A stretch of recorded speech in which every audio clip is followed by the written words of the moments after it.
Dombik salamımız olmuştur. Evet, Bismillahirrahmanirrahim diyerekten şöyle kesiyorum. Şöyle yarısını kopartıyorum. Test ediyorum. Arkadaşlar ev yapımı salam yapacağız. Böyle orta boy. Bu orta boydan birazcık iri bir tavuk. Şimdi bu poşetten çıkartacağız, yıkayacağız.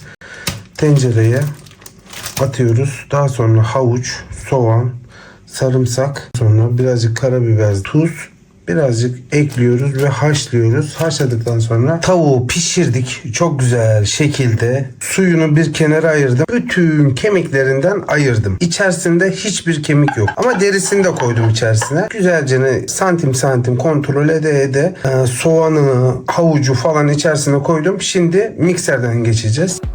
Bir suyunu tasa koydum bu şekilde.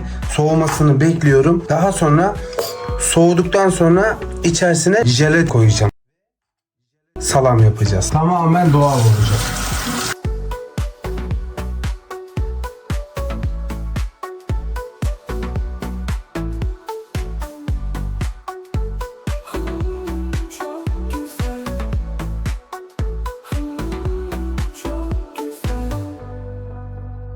Tuz koyup suyunu çıkarttığım ve pancarın suyu, zerdeçal koyuyorum şu şekilde.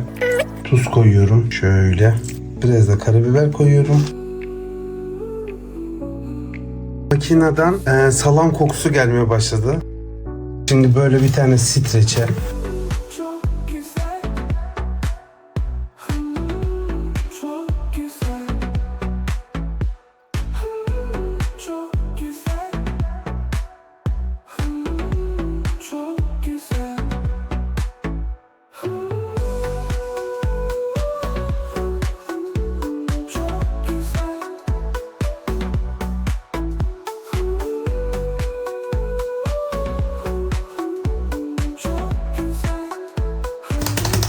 dombik salamımız olmuştur.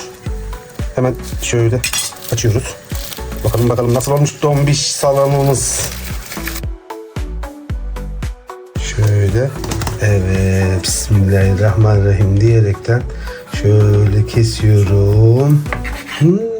Aynı, vallahi aynı salam. Şöyle birazcık daha şöyle yapayım. Evet. İçerisine birazcık da Antep fıstığı koymuştum.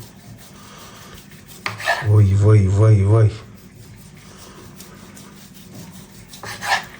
Evet. Şöyle bir tane krep alıyorum. Ve şöyle yarısını kopartıyorum. Ve diğer yarısını da şöyle kopartıyorum. Test ediyorum. Bismillahirrahmanirrahim. Çok güzel. Gerçekten çok güzel. Bu ve bunun gibi videolar için kanalı takip etmeyi unutmayın. Bir başka videoda görüşmek üzere. Bye.